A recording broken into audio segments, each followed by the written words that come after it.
Everyone. तो आज हम जो आए हैं आपके लिए कुछ नया लेकर आए हैं। कहने का मतलब हमेशा जब भी आती हूँ एक नए अध्याय के कुछ न कुछ आपको व्याख्या कराऊंगी या कुछ क्वेश्चन आंसर्स कराती हूँ जो आपके एग्जाम में आपकी बहुत ज्यादा मदद करे, है ना। तो आज भी हम जो लेकर आए हैं ये क्लास 11th हिंदी इलेक्टिव के स्टूडेंट्स के लिए है। हिंदी इलेक्टिव की जो स्टूडेंट्स हैं उनके पास चलती है दो बुक। पहली है अंतरा भाग 1 और दूसरी है अंतराल भाग 1। और बात करें अगर एग्जाम में इनके क्वेश्चन आंसर्स की तो ये दोनों ही बुक से आते हैं। यानी कि हम बात करें, अच्छा एक हमारी तीसरी बुक भी तो है अभिव्यक्ति और माध्यम। तो अगर हम बात कर रहे हैं कि क्वेश्चंस की, तो क्वेश्चंस दो तरीके के रहते हैं, ऑब्जेक्टिव और सब्जेक्टिव। और जो क्वेश्चंस आ रहे हैं उनमें ऑब्जेक्टिव क्वेश्चंस आपकी सिर्फ 3 में से एक बुक से आता है और वो है आपके अंतरा बुक से, ठीक है। और अगर सब्जेक्टिव क्वेश्चंस की बात करें तो वो आपके तीनों बुक में से आएगा, है ना। तो अभी हम कर रहे हैं अपने मल्टीपल चॉइस क्वेश्चंस यानी कि ऑब्जेक्टिव क्वेश्चंस। ये हमारी बुक है अंतरा भाग 1। तो अब तो बहुत ही कम चैप्टर बचे हुए हैं, मात्र 3 चैप्टर हमारे बचे हैं जिनके हमको बहुविकल्पीय प्रश्न करने हैं। और फिर इसके बाद शुरू हो जाएंगे हमारे क्या वर्णात्मक प्रश्न यानी कि सब्जेक्टिव प्रश्न। तो चलिए फटाफट इन 3 अध्यायों को भी कर लेते हैं, है ना। तो आज जो हम लेकर आए हैं वो है चैप्टर नागार्जुन द्वारा लिखित एक कविता है, बादल को घिरते देखा। बहुत ही अच्छी कविता है, इसका डिटेल एक्सप्लेनेशन मैं आपको दे चुकी हूँ। वैसे तो अभी हम जब मल्टीपल चॉइस क्वेश्चंस करेंगे तो काव्यांश आधारित जो हमारे प्रश्न रहेंगे उनमें काव्यांश आएगा, तो मैं उसको आपको थोड़ा बहुत समझाते हुए चलूंगी। लेकिन अगर आपको डिटेल एक्सप्लेनेशन देखना है तो इसके डिटेल एक्सप्लेनेशन के वीडियो को देखिएगा, जिसका लिंक यानी कि पूरे ही चैप्टर्स का प्लेलिस्ट है उसकी लिंक आपको नीचे डिस्क्रिप्शन में मिल जाएगी, ठीक है। तो बढ़े आगे, फटाफट हम करते हैं अब अपने आज के बहुविकल्पीय प्रश्नों, ठीक है। तो चैप्टर है हमारा बादल को घिरते देखा। कविता ये लिखी है नागार्जुन जी के द्वारा। पहला पद्यांश है, ऋतु बसंत का सुप्रभात था, मंद मंद था अनिल बह रहा, बाला अरुण की रुद्र किरणें थी, अगल बगल स्वर्णिम शिखर थे, एक दूसरे से विरहत हो अलग अलग रहकर ही जिनको सारी रात बितानी होती, निशा काल के चिर अभिशापित बेबस उस चकवा चकवी का, बंद हुआ क्रंदन फिर उसमें उस महान सरोवर के तीरे, शैवालों की हरी दरी पर प्रणय कलह छिड़ते देखा, बादल को घिरते देखा। अब यहाँ पर क्या कह रहे हैं, अब सुबह हो रही है, ठीक है। अब सुबह के समय ही बादल छा रहे हैं, तो उस समय क्या माहौल था, क्या कह रहे हैं, वसंत ऋतु में सुबह सुबह थी, हल्की मंद मंद अनिल बह रहा यानी कि हल्की हल्की हवा बह रही थी, बालारूढ़ यानी कि अभी तो सूरज उगा था तो वो अभी बच्चा था, ठीक है, अभी अपने पूरे प्रभात पे नहीं आया था, पूरे जोर पर नहीं आया था, अभी उगा था तो वो बालारूढ़ कहा गया, यानी कि बाल अरुण यानी कि बच्चा सूरज अभी उगा था। तो उसकी जो किरणें थी वो अभी बहुत मृदुल थी यानी कि कोमल थी, और अगल बगल के शिखरों पर जो है उसकी किरणें यानी अगल बगल के पहाड़ों के शिखरों पर उसकी जो किरणें पड़ रही थी उससे सुनहरी आभा निकल रही थी। सुनहरी आभा यानी कि जो शिखर थे वो सुनहरे हो गए थे, एक दूसरे से विरहत हो अलग अलग रहकर ही जिनको सारी रात बितानी हो। चकवा चकवी पक्षी को ये अभिशाप मिला था कि वो सारी रात एक साथ नहीं रह सकते, ठीक है। तो वो एक दूसरे से सारी रात, हर रात वो एक दूसरे से अलग रहकर बिताते हैं। निशा काल के चिर अभिशापित बेबस उस चकवा चकवी का बंद हुआ कंदन, यानी कि सारी रात वो एक दूसरे से अलग थे इसलिए रो रहे थे। सुबह होते ही अब उनका वो अभिशाप खत्म हुआ और अब उनका क्रंदन बंद हुआ, अर्थात अब उनका मिलन हो रहा है। उस महान सरोवर के तीरे, कहां पर हो रहा है, सरोवर कौन सा है, मान सरोवर। हिमालय पे कौन सा पर्वत है आपका सरोवर है, वो है मान सरोवर। उस महान सरोवर यानी कि मान सरोवर के किनारे पर जो शैवालों की हरी दरी बिछी थी यानी कि काई थी, उन शैवालों पर जो हरी काई थी उसे हरी दरी कहा गया, उन पर वो लड़ भी रहे हैं और प्रेम भी करते हुए जो है मिल रहे हैं। इस परिस्थिति में कवि ने वहां पर बादल को घिरते देखा, कहां पर, हिमालय पर बादल को घिरते देखा, ठीक है, अब इस पर 5 प्रश्न है। पहला प्रश्न देखिए क्या है, पद्यांश में किस ऋतु का वर्णन हुआ है? जाहिर सी बात है, कौन सी ऋतु है आपकी? वसंत ऋतु का वर्णन किया गया है। पद्यांश के अनुसार रात्रि में बिछुड़ने का श्राप किस पक्षी को मिला है? चकवा और चकवी को। तो यहाँ पर आपका खा ऑप्शन सही है। नेक्स्ट आते हैं, चकवा चकवी का करुण प्रलाप क्यों बंद हुआ? क्योंकि सुबह हो गई थी, अब उनके मिलन का समय हो गया था। तो सही क्या है? सूर्य के उदय होने से, सूर्य के अस्त होने से, स्वर्ण कमलों के खिलने से, या वर्षा होने पे। तो उसका सही कारण क्या था? करुण विलाप कब बंद हुआ?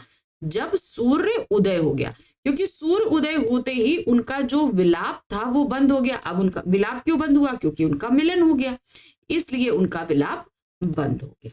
ठीक, नेक्स्ट क्वेश्चन, पक्षी युगल चकवा चकवी की प्रणय क्रीड़ा को कवि ने कहाँ देखा? कहां पर देखा था? महान सरोवर। महान सरोवर क्या हुआ? हिमालय पे तो एक सरोवर महान है, कौन सा? मान सरोवर। कहा जाता है कि देवी देवता वहां पे स्नान करने आते हैं, इसीलिए उसे महासरोवर कहते हैं। मान सरोवर के हरे शैवालों यानी कि काई पर, यहां पर हम लगाएंगे नंबर 1। नेक्स्ट आते हैं कथन और कारण आधारित प्रश्न। चोटियां सुनहरी लग रही थी, ये तो सही है। उदित होते सूर्य की किरणें बर्फ से ढकी चोटियों पर पड़ रही थी, बिल्कुल सही है। उदित होते सूर्य की किरणें बर्फ पे पड़ रही थी, इसीलिए वो बर्फ कैसी लग रही थी? सुनहरी लग रही थी। तो कथन और कारण दोनों सही है। तो यहाँ पर का ऑप्शन हमारा सही है, कथन ए तथा कारण आर दोनों सही है, तथा कारण आर कथन ए की सही व्याख्या करता है। अब हम आ गए दूसरे पद्यांश में क्या दिया है? कहाँ गया धनपति कुबेर वह कहाँ गई उसकी वह अलका, नहीं ठिकाना कालिदास के व्योम प्रवाही गंगा जल का। ढूंढा बहुत परंतु लगा क्या मेघदूत का पता कहीं पर, कौन बताए वह छाया में बरस पड़ा होगा ना यहीं पर।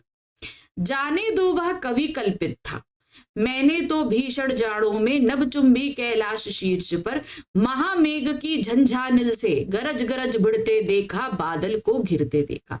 अब देखिए यहाँ पर जो बात करी जा रही है वो महाकवि कालिदास के जो महाकाव्य है मेघदूतम की बात करी जा रही है। मेघदूतम में कालिदास जी ने हिमालय पर धनपति कुबेर का महल है, ये चीजें हैं, वहां पर उन्होंने बहुत सारी चीजों का वर्णन किया है। अब कवि उन्हीं सारी चीजों को ढूंढ रहा है हिमालय पर, अगर कवि को कुछ भी नहीं मिला तो क्या कह रहे कवि? वहां अब वो ढूंढ रहे हैं, वहां पर ना कुबेर मिले और ना ही उनकी अलका नगरी मिली। ठीक है, नहीं ठिकाना कालिदास के व्योम प्रवाही गंगा जल का। उन्होंने कहा कि वहां पर गंगा जल का बादलों से गंगा जल को उतरते हुए देखा जाता है, ऐसा मेघदूत में कालिदास जी ने लिखा है। लेकिन अब वो भी ढूंढ रहे हैं, आकाश से अवतरित होती गंगा को वो ढूंढ रहे हैं, वो भी उनको नहीं मिले। ढूंढा बहुत परंतु लगा क्या मेघदूत का पता नहीं। अब जो उन्होंने कालिदास जी ने जो लिखा था मेघदूत में कि मेघदूत यानी कि जो बादल हैं जो दूत का काम कर रहे हैं, वो भी मुझे वहां कहीं नहीं मिले।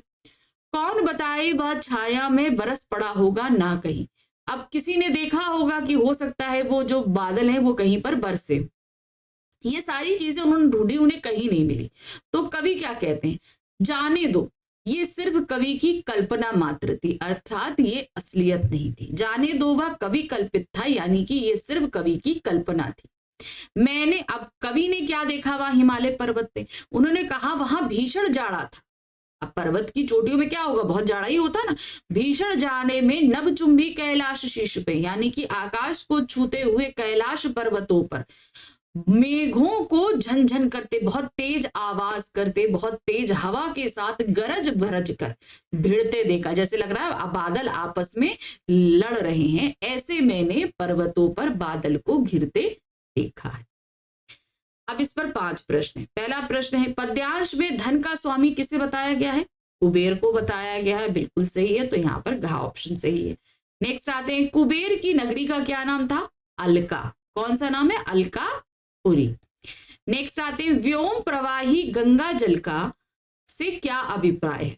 व्योम मतलब क्या होता है? बादल। प्रवाही मतलब बहने वाली, वहां से गंगा जल। ठीक है, तो देखते हैं, कालिदास के मेघदूत खंड काव्य के अनुसार आकाश में घूमने वाली गंगा।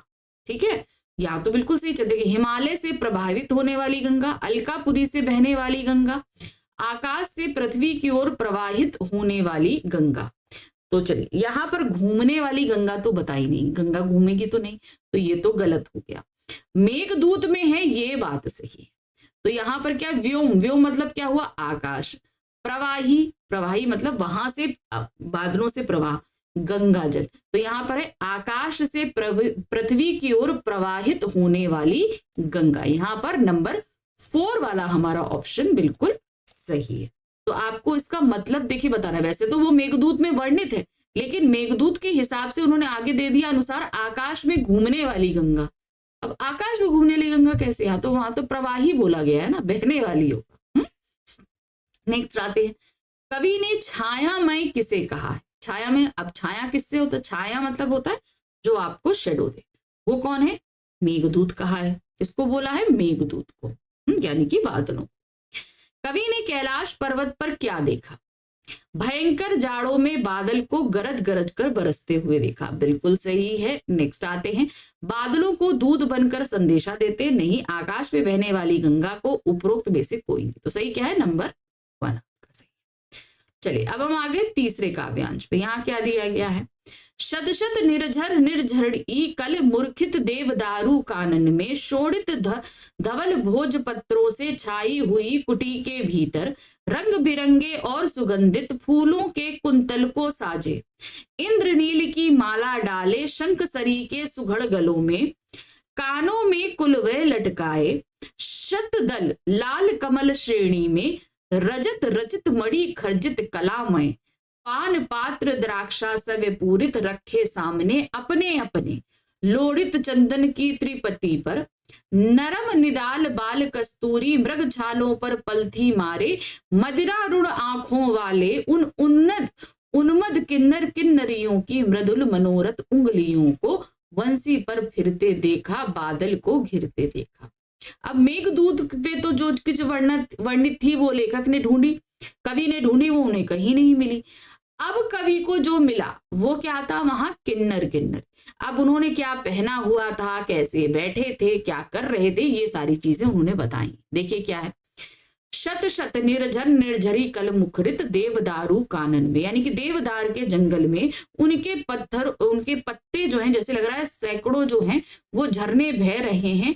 ऐसे बड़े, वहां पर बहुत बड़े बड़े पेड़ों पर भोजपत्र लगे हुए हैं और उनकी छांव, उन्हीं भोजपत्रों से जो है कुटिया बनाई है, जिनमें रंग बिरंगे कुंतलों को साजे, यानी कि रंग बिरंगे फूलों से सजे, और अपने सुघड़ गलों पर इंद्रनील की माला पहने, ठीक है, और कानों में कुबले, यानी कानों में उन्हीं फूलों के कुंतलों को लटकाए वहां पर, और अपनी चोटी में लाल कमल के फूलों को लगाए हुए, रजत रचित मणित खचित कला में, यानी कि जो है सफेद, अब वहां पर सफेद भी है और मणि जैसे मणियों को पहने हुए कला में, पान पत्र द्राक्षा सविपुरुत, यानी कि पान को खाकर उनके मुंह, अब उन्होंने क्या खाया हुआ है, उन्होंने पान खाया है, जिसके वजह से उनका मुंह लाल हो रहा है। अब लाल हो रहा है, उन्हीं के बीच उनके सफेद दांत दिखाई दे रहे हैं, तो जैसे लग रहा है मड़ियों के बीच मोती है ना। रजत रचित यानी इनकी सफेद, रजत कौन है, उनके दांत है। अब उन्होंने पान खा लिया है तो मुंह लाल हो रहा है, तो जैसे लग रहा है मड़ियों के बीच में जो है वो मोतियां रखी हुई हैं। तो पान खाने के बाद उनके मुंह ऐसे लग रहे हैं, और उनके सामने जो है लोहित चंदन, यानी कि लाल चंदन की त्रिपाती पर जो है वो रखे सामने, पान पात्र द्रावाशय पूरित। अब उन्होंने पान के पात्र भी रखे हैं और उन्होंने पान खाया भी हुआ है, उनके सामने पान पात्र रखे हुए हैं, लोहित चंदन की त्रिपाटी पर। अब वो चंदन की जो है, चंदन की त्रिपाटी पर ऊपर जो है मृग, यानी कि जो बच्चे मृग होते हैं उनकी मृग छालों को बिछाकर उसके ऊपर पालथी मारकर, मदिरा पी हुई लाल लाल आंखों से, मदिरा पीने के बाद आंखें उनकी कैसी हो गई, लाल लाल आंखें, ऐसे किन्नर किन्नरियों को उन्होंने मृदुल मनोरथ उंगलियों में, ऐसे उन्मत्त इस तरीके से सजे हुए, ऐसे मदिरा पिए हुए, पान खाए हुए किन्नर किन्नरियों को बंसी बजाते हुए देखा है। कहाँ पर? इन्होंने हिमालय पर। चलिए देखते हैं अब इन पर 5 प्रश्न। किन्नर नर नारियों के घर यानी कि कुटिया किनसे बने हुए हैं? चलिए देखते हैं क्या दिया है। सफेद व लाल भोजपत्रों से, हिमालय की कंदराओं से, पत्थरों व लकड़ियों से, बर्फ के बड़े बड़े खंडों से। तो हिमालय की कंदराओं मतलब होता है हिमालय की गुफाओं। तो वो किससे बने थे? सफेद लाल भोजपत्रों से बने हुए थे। किससे बने हैं? सफेद लाल भोजपत्रों से, क्योंकि वो भोजपत्र बहुत बड़े बड़े हैं, तो उन्हीं से उन्होंने कुटिया बना रखी है। तो यहाँ पर नंबर 1 सही है। नेक्स्ट आ जाते हैं, किन्नरियों ने अपने गले में क्या पहना होगा? चलिए देखते हैं। श्वेत पुष्पों की माला, स्वर्ण कमलों की माला, नीलम की माला, लाल भोजपत्रों की माला। तो अब यहाँ पर आप देखिए क्या, शंख सरीखे सुघड़ गलों में इंद्रनील की माला। पहले इंद्रनील, इंद्रनील क्या होते हैं? वो नीले नीले फूल होते हैं, तो उनको कैसे बताया गया? नीलम। तो यहाँ पर क्या होगा आपका? उन्होंने पहनी है नीलम की माला। ठीक है। किन्नरियों ने अपनी चोटी में क्या सजा रखा है? उन्होंने क्या सजा रखा था भाई? चलिए देखते हैं। वन की लताएं, 100 पंखुड़ियों वाले लाल कमल, नील कमल, उपरोक्त सभी। तो उन्होंने सजा रखे हैं 100 पंखुड़ियों वाले लाल कमल। पद्यांश के अनुसार किन्नर नर नारियां क्या कर रहे हैं? अंगूरों से बनी मदिरा पी रहे हैं, बिल्कुल सही है। कस्तूरी मृग की छाल पर बैठे हैं, सही है। अपने कोमल उंगलियों से बांसुरी बजा रहे हैं, ये भी सही। उपरोक्त सभी, तो हम यहाँ क्या लगाएंगे? उपरोक्त सभी, ये सभी कर रहे हैं। अब है कथन और कारण आधारित प्रश्न। क्या दिया है? किन्नरों की आंखें अत्यधिक लाल हो गई हैं, बिल्कुल सही है। किन्नर आसन पर पालथी मारकर आराम से बैठे सुरापान का आनंद ले रहे हैं, बिल्कुल सही है। वो सुरापान कर रहे हैं, इसीलिए उनकी आंखें लाल हो गई। तो यहाँ पर कथन और कारण दोनों सही है। तो यहाँ का ऑप्शन सही है, जहां दिया है कथन ए तथा कारण आर दोनों सही है, तथा कारण आर कथन ए की सही व्याख्या करता है। ठीक है। नेक्स्ट आते हैं, अमल धवल गिरी के शिखरों पर बादल को घिरते देखा, छोटे छोटे मोती जैसे उनके शीतल तुहिन करणों को मान सरोवर के उन स्वर्णिम कमलों पर गिरते देखा, बादल को घिरते देखा। अब क्या कह रहे हैं? अमल धवल गिरी के शिखरों पर, यानी कि पर्वत की वो श्रेणियां जो कि बर्फ से ढकी हुई हैं, वहां पर मैंने बादल को घिरते देखा। छोटे छोटे मोती जैसे उनके शीतल तुहिन करणों को, यानी कि छोटी छोटी बूंदों में पानी पड़ रहा है और वो बर्फ के छोटे, तुहिन मतलब होता है बर्फ, छोटे छोटे बर्फ के उन करणों को मान सरोवर के ऊपर खिले हुए जो कमल हैं, उन स्वर्णिम कमल जो हैं, उनके ऊपर हमने इन्हें मोतियों की तरह बरसते हुए देखा है, बादल को घिरते देखा। ठीक है। अब इस पर आपके पास में कितने? 5 प्रश्न। पहला प्रश्न देखिए क्या है। कवि ने हिमालय की चोटियों पर क्या देखा? उन्होंने बादल को घिरते हुए देखा है। तो यहां हम लगाएंगे नंबर 2 यानी खा पर। ओस की बूंदें मोती के समान किस पर गिर रही हैं? वो स्वर्ण कमलों पर गिर रही है। किस पे गिर रही है? स्वर्ण कमलों पर। क्या लिखेंगे? स्वर्ण कमलों के पुष्पों पर।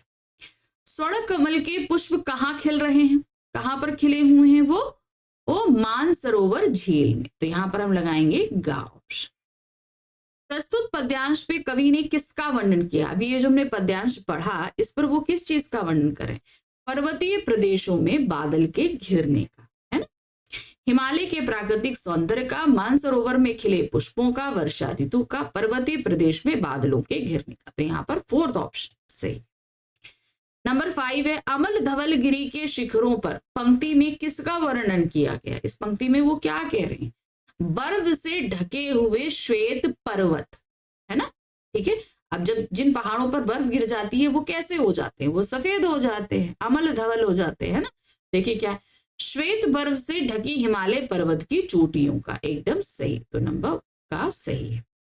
चलिए, अभी तो हमने पूरी कविता पर आधारित प्रश्न देख लिए 5-5, लेकिन अभी बहुत सारे प्रश्न एक्स्ट्रा बनते हैं, तो उनके लिए हम कुछ आपको एक्स्ट्रा प्रश्न करा देते हैं।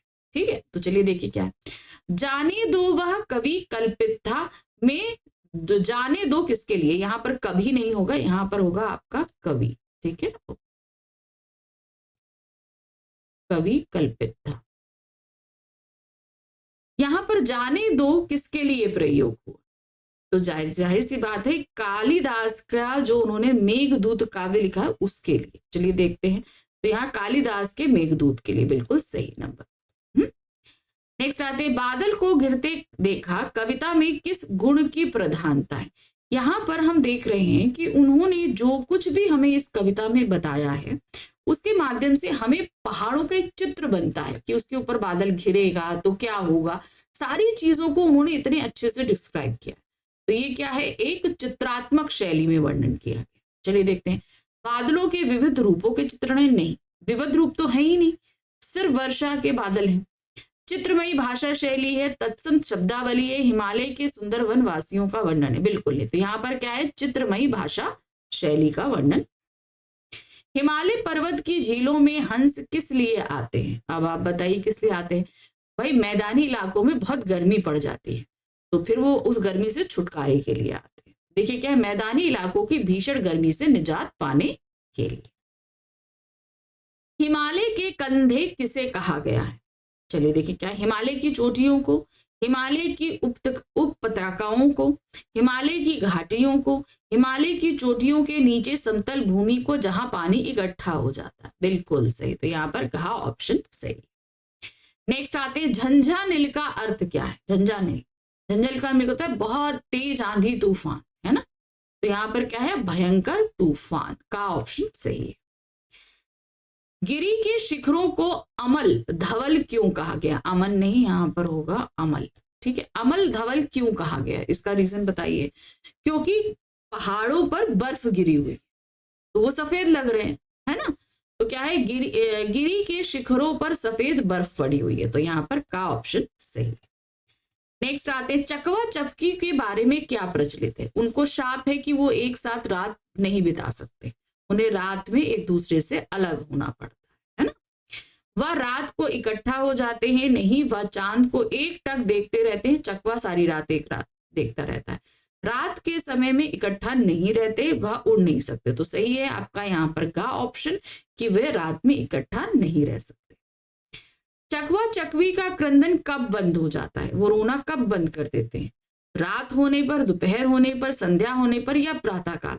भाई सारी रात तो वो एक दूसरे से अलग रहे, विरह में तड़पते रहे, और सुबह होते ही उनका रोना बंद हो जाता है। क्यों, क्योंकि वो मिलन पे आ जाते हैं, एक दूसरे से मिल लेते हैं। तो यहाँ पर घा ऑप्शन सही। कवि ने हरी दरी किसे कहा है, क्षय वालों को, ठीक है। वहां पर जो काई जमी हुई है उसको बोला है। पानी पर जमी काई को, बिल्कुल सही, पानी के ऊपर जो काई जमी है उसको बोला है हरी दरी।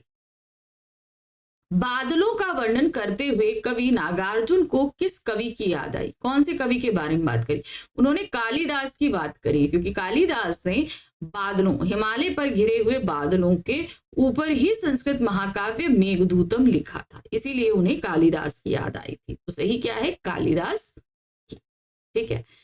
तो ये था हमारा चैप्टर, बादल को घिरते देखा नागार्जुन जी ने कहां पर, हिमालय पर्वतों पर, और उससे बने इतने सारे प्रश्न हमारे बहुविकल्पी। तो देखिए कविता अगर हमें अच्छे से समझ में आ जाए तो उस पर अगर प्रश्न पूछे जाए तो हमें कोई दिक्कत नहीं हो। मेन होता है कविता का समझ में आना। तो वो तो हमने आपको बहुत अच्छे से समझाई है। अगर आपने वो वीडियो नहीं देखा है तो उसके सारे चैप्टर की जो प्लेलिस्ट है उसका लिंक आपको नीचे डिस्क्रिप्शन में मिलेगा, उसे अच्छे से देखिए, पढ़िए, और फिर चैप्टर जब हम समझ लें तो क्वेश्चंस करने में कोई परेशानी नहीं है, ठीक है ना। चलिए अब हम बढ़ेंगे अपने नेक्स्ट चैप्टर हस्तक्षेप की तरफ। तो देखते हैं कि भाई कवि को कहाँ हस्तक्षेप करने की मनाही है और कहाँ नहीं पर। तो उसके लिए हमें देखना पड़ेगा अपना नेक्स्ट वीडियो। तो उसके लिए थोड़ा सा इंतजार कीजिए, तब तक फटाफट चैनल को लाइक करिए, सब्सक्राइब कीजिए, शेयर कीजिए, और हम लेकर आएंगे अपना नेक्स्ट वीडियो, ठीक है। Thank you for watching, bye bye.